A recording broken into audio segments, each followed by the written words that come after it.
क्या हम आज़ादी के 74 साल बाद भी अपने आप को सही मायनों में आज़ाद कह सकते हैं? क्योंकि हमारी अभी की जो शिक्षा पद्धति है, चिकित्सा पद्धति है, कानून प्रणाली है और कर प्रणाली है, वो सभी अंग्रेजों की देन है और आज़ादी के बाद भी उसमें कोई ज़्यादा परिवर्तन नहीं हुआ है।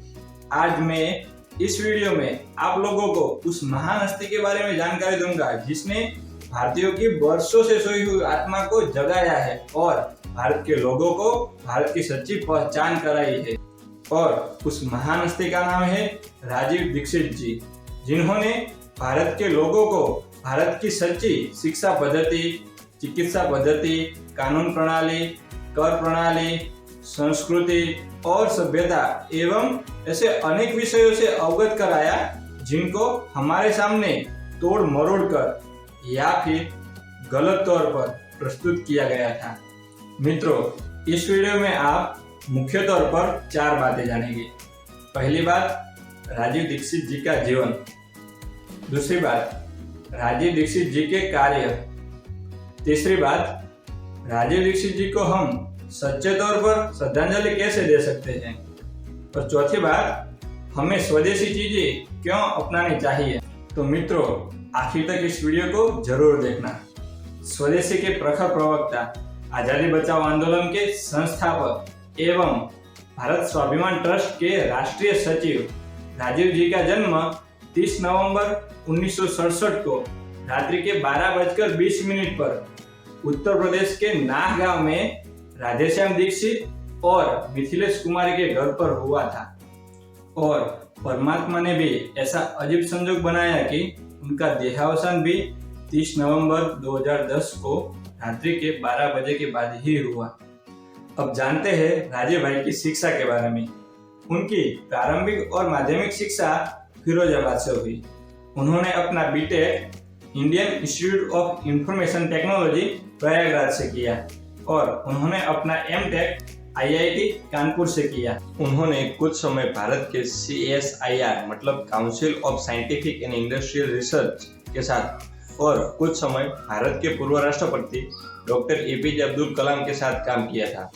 इतनी सारी शिक्षा और ज्ञान देने के बाद अगर वे चाहते तो अपनी पूरी जिंदगी आराम से किसी इंस्टीट्यूट में या फिर किसी और जगह लाखों का सैलरी पैकेज लेकर या फिर खुद का बिजनेस शुरू करके आराम से बिता सकते थे, लेकिन वे सच्चे देशभक्त योगी थे।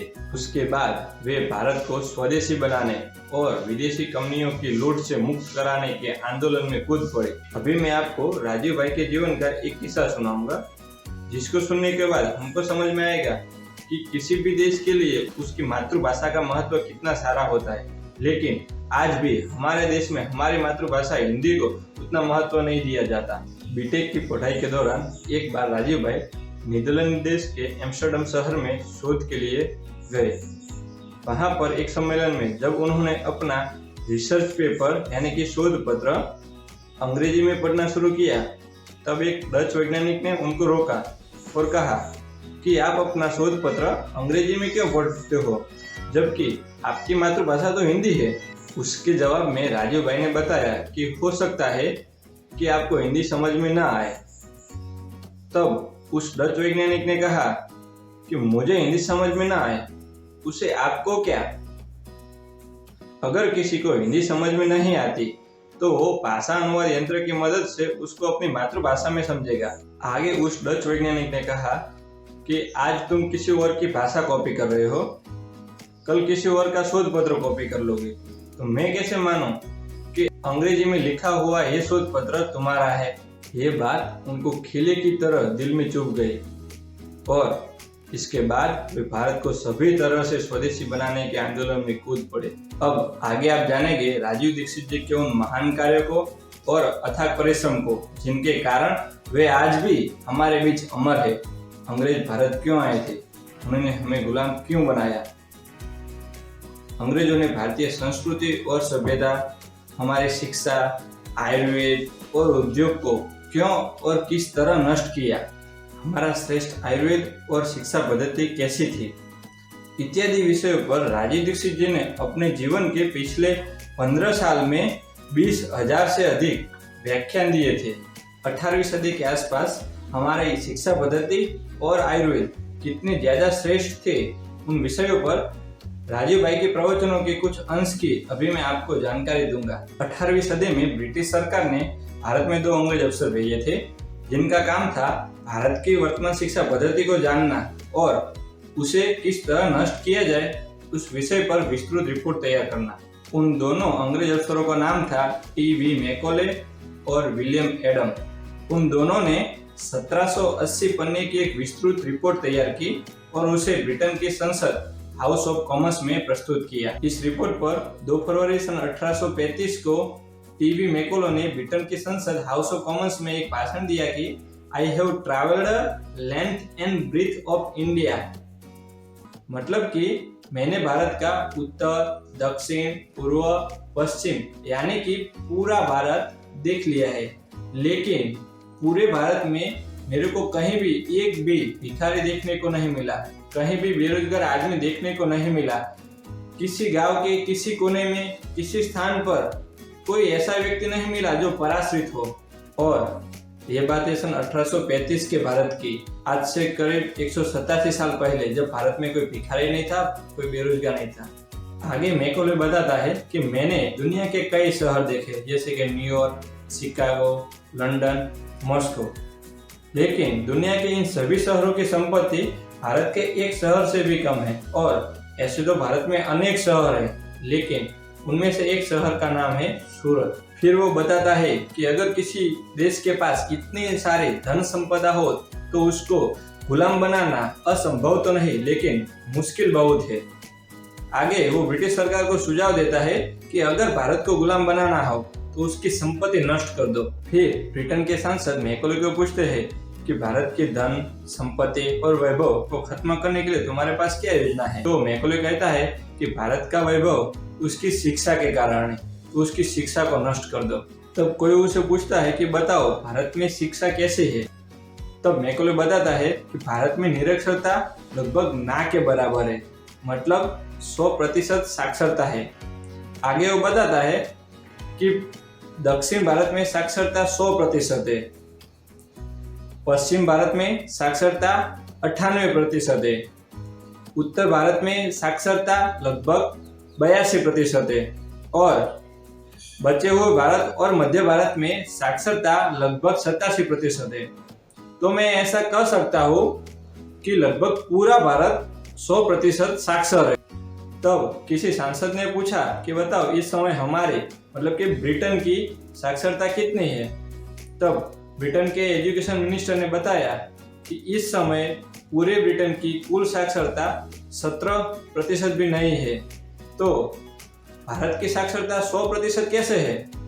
तो इसके जवाब में मैकॉले ने बताया कि भारत में लगभग 7,32,000 रेवेन्यू विलेजेस है, मतलब कि राजस्व वाले गांव है और हर एक गांव में एक स्कूल है।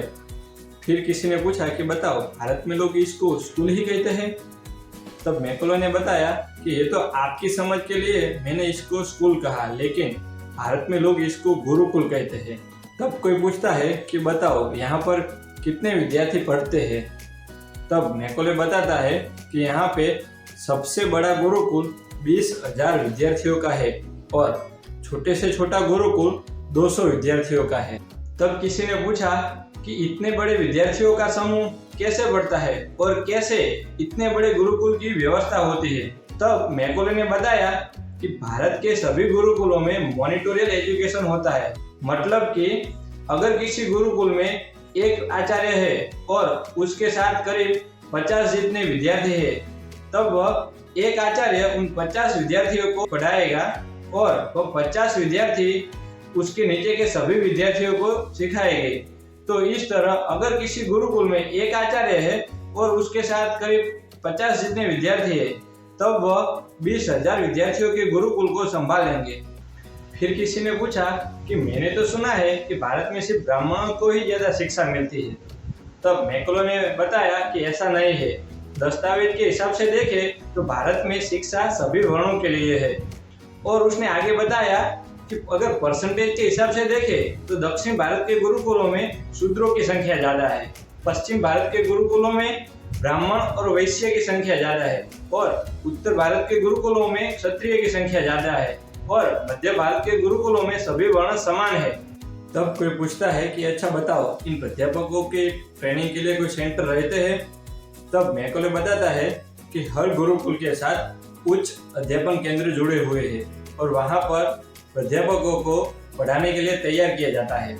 उसके बाद मैकॉले को पूछा गया कि बताओ, इन गुरुकुलों में कौन कौन से विषय पढ़ाए जाते हैं? तब मैकॉले ने बताया कि भारत में सबसे ज्यादा वैदिक गणित पढ़ाया जाता है, उसके बाद खगोल शास्त्र पढ़ाया जाता है, उसके बाद धातु विज्ञान मतलब कि मेटलर्जी पढ़ाया जाता है, उसके बाद कारीगरी विषय पढ़ाया जाता है। हमारे यहाँ भारत में 18 प्रकार की कारीगरी विद्याएं है, जैसे कि लोहा, कुम्हार, सुथार आदि आदि जैसी। उसके बाद खगोल भौतिकी मतलब एस्ट्रोफिजिक्स पढ़ाया जाता है, उसके बाद रसायन शास्त्र पढ़ाया जाता है, साथ ही चिकित्सा शास्त्र पढ़ाया जाता है। चिकित्सा शास्त्र में 2 विषय है, पहला शल्य क्रिया, दूसरा औषधि विज्ञान मतलब कि सर्जरी और मेडिसिन। फिर किसी ने पूछा कि क्या यह विषय हर रोज पढ़ाए जाते हैं? तो मैकॉले ने कहा नहीं, यह विषय एक एक करके पढ़ाए जाते हैं। पहले किसी एक विषय को 1 साल या फिर 8 या 9 महीने सिखाया जाता है। जब विद्यार्थी उसे पूरी तरह सीख लेता है, उसके बाद उसे दूसरा विषय सिखाते हैं। फिर वो सांसद पूछते हैं कि यहाँ परीक्षा कैसे होती है? तो मैकॉले बताता है कि यहाँ परीक्षा नहीं होती। परीक्षा की जगह यहाँ के आचार्य विद्यार्थी को जब एक विषय पूरा पढ़ा लेते हैं, तब उनका हुनर और कौशल्य परखने के लिए उनको कोई कार्य दिया जाता है और वह कार्य विद्यार्थी कितनी कुशलता के साथ करता है, उसके आधार पर उनका मूल्यांकन होता है। ये तो बात हो गई हमारी शिक्षा की, और अब बात करते हैं हमारे श्रेष्ठ चिकित्सा पद्धति के ज्ञान की, जिसको हमसे छुपाया गया। लेकिन राजीव दीक्षित जी के व्याख्यानों से और उनके गुरु आचार्य धर्मपाल जी के अथाक प्रयत्नों से वो ज्ञान हमें वापस मिला। सन 1780 में मैसूर के राजा थे हैदर अली। जितनी बार उनकी अंग्रेजों के साथ लड़ाई हुई है, सभी बार उन्होंने अंग्रेजों को हराया है। एक बार एक अंग्रेज अफसर कर्नल कुट ने हैदर अली पर हमला कर दिया। इस हमले में हैदर अली ने कर्नल कुट को हरा दिया। इस समय अगर हैदर अली चाहते तो कर्नल कुट को जान से मार सकते थे, लेकिन उन्होंने ऐसा नहीं किया। उन्होंने कर्नल कुट की नाक काटकर उसके हाथ में दे दी और उसे वहां से भगा दिया। भागते भागते कर्नल कुट अपनी कटी हुई नाक को हाथ में लेकर बिलगांव पहुंचा। वहां पर एक वैद्य ने उसे देखा और कहा कि तुम्हारी नाक कैसे कट गई? उसने गलत बताया कि मेरी नाक किसी ने पत्थर से तोड़ दी। तब उस वैद्य ने बताया कि ये नाक पत्थर से टूटी हुई नहीं है, यह नाक तलवार से कटी हुई है। मैं वैद्य हूँ, मैं सब जानता हूँ। तब कर्नल कुट ने पूरा इतिहास बताया कि उसकी नाक कैसे कटी। ये सब सुनने के बाद भी वो वैद्य उतना कृपालु था कि उसने बताया कि मैं तुम्हारी नाक जोड़ सकता हूँ। तो उस अंग्रेज को भरोसा ही नहीं हुआ, क्योंकि उसने कभी भी ऐसा सुना या देखा नहीं था कि एक बार शरीर से कटा हुआ कोई हिस्सा किसी ने फिर से जोड़ा हो। फिर वो वैद्य उसको अपने घर ले गया और उसकी कटी हुई नाक को जोड़ दिया। ये जो किस्सा आप सुन रहे हो, इसका वर्णन कर्नल कुट ने अपने डायरी में किया था और उसने डायरी के 300 पन्ने तो सिर्फ ऑपरेशन के वर्णन में ही किए हैं। मतलब आप ये तो समझ ही गए होंगे कि ऑपरेशन कितनी बारीकी के साथ और श्रेष्ठ तकनीक के साथ किया गया होगा। इसके बाद कर्नल कुट इंग्लैंड चला गया और 3 महीने बाद उसने ब्रिटेन की पार्लियामेंट में भाषण दिया और सबसे पहले उसने यही प्रश्न पूछा कि आपको मेरी नाक कहीं से कटी हुई लग रही है? तो सब अंग्रेजों ने बताया कि नहीं, तुम्हारी नाक तो कहीं से कटी हुई नहीं लग रही है। तो उसने भारत में घटित हुई पूरी घटना बताई। कर्नल कुट की बात को सुनने के बाद अंग्रेजों का एक विशेष दल इंग्लैंड से भारत आया उस वैद्य को मिलने के लिए। तब उस वैद्य ने बताया कि यह ज्ञान सिर्फ मेरे पास ही नहीं है, यह ज्ञान तो भारत के हजारों लाखों लोगों के पास है और यह काम तो भारत के हर गांव में होता है। तो उस अंग्रेजों ने पूछा कि आपको यह कौन सिखाता है? तब उस वैद्य ने बताया कि हमारे यहाँ इसको सिखाने के लिए गुरुकुल होते हैं। तो इसके बाद उन सब अंग्रेजों ने भारतीय गुरुकुल में प्रवेश लिया।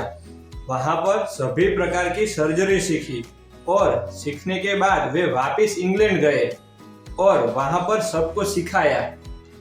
उन अंग्रेजों में से एक अंग्रेज का नाम था डॉक्टर थॉमस क्रूजो।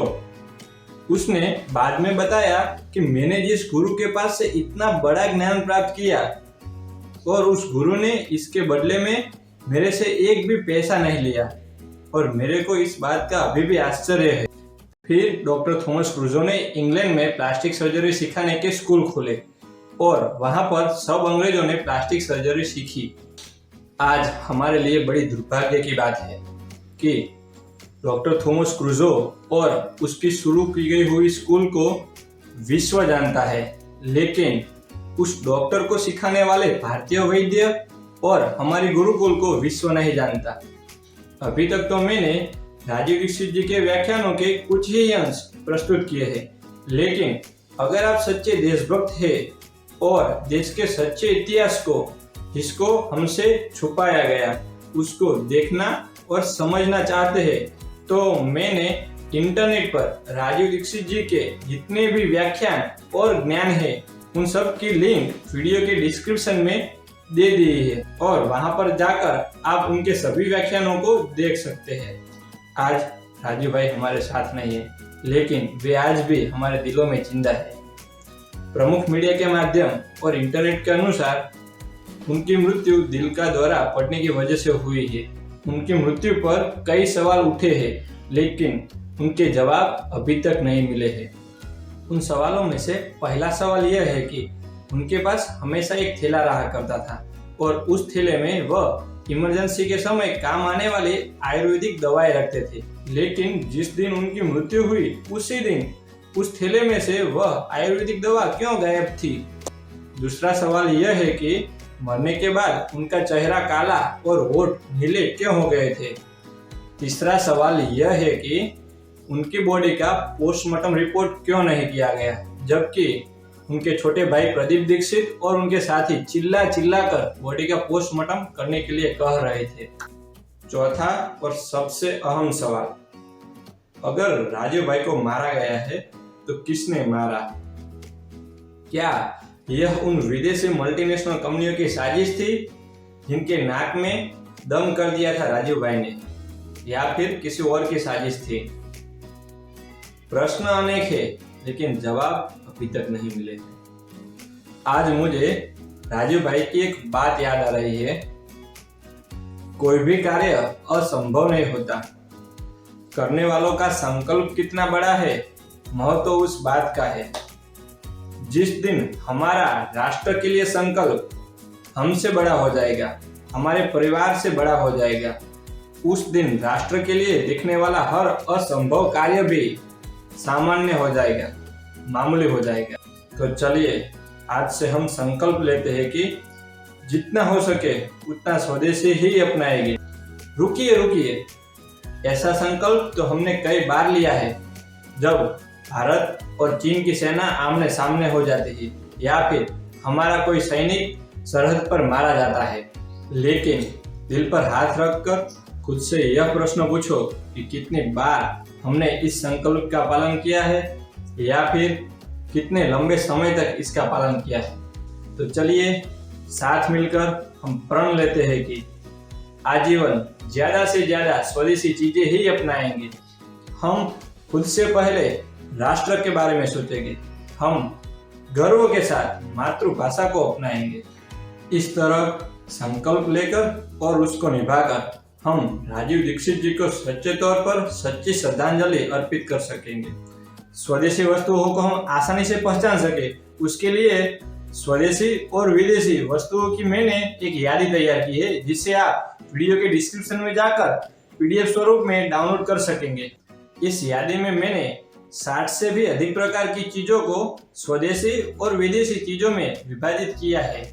तो अब से किसी भी चीज को खरीदते समय ये जरूर सुनिश्चित कर लेना कि वो स्वदेशी है या फिर विदेशी। हमारी ज्यादातर स्वदेशी वस्तुएं विदेशी वस्तुओं से बेहतर और दमदार है। हो सकता है कि सिर्फ कुछ स्वदेशी वस्तुएं विदेशी वस्तुओं की तुलना में बेहतरीन न हो, फिर भी हम स्वदेशी वस्तु को खरीदकर अपने देश की वृद्धि में योगदान दे सकते हैं। यह भी एक तरीके से देशभक्ति ही है। और इस तरह हम स्वदेशी वस्तुएं, स्वदेशी नीति एवं स्वदेशी तकनीक अपनाकर हमारे आदरणीय प्रधानमंत्री श्री नरेंद्र भाई मोदी जी के वोकल फॉर लोकल और आत्मनिर्भर भारत के स्वप्नों को भी साकार कर सकेंगे। आज मैं मेरी एक निजी बात आपको बताना चाहूंगा कि मेरे करीबी कुछ लोग कह रहे थे कि तुम मनोरंजक और कॉमेडी वीडियो बनाओ जिसको लोग ज्यादा पसंद करेंगे। लेकिन मैं आज आप सबको एक बात बताना चाहूंगा कि जीवन में मनोरंजन जरूरी है, लेकिन उससे भी ज्यादा जरूरी है राष्ट्र प्रेम। तो अब इस वीडियो को सभी जगह फैला दो, जिससे लोग जानेंगे राजीव भाई को, लोग जानेंगे भारत के सच्चे इतिहास को, और लोग जानेंगे कि कौन सी चीज स्वदेशी है और कौन सी चीज विदेशी। और ऐसे ही वीडियोस को देखने के लिए चैनल को सब्सक्राइब कर दो और बेल आइकन को भी दबा दो। जय हिंद, जय भारत।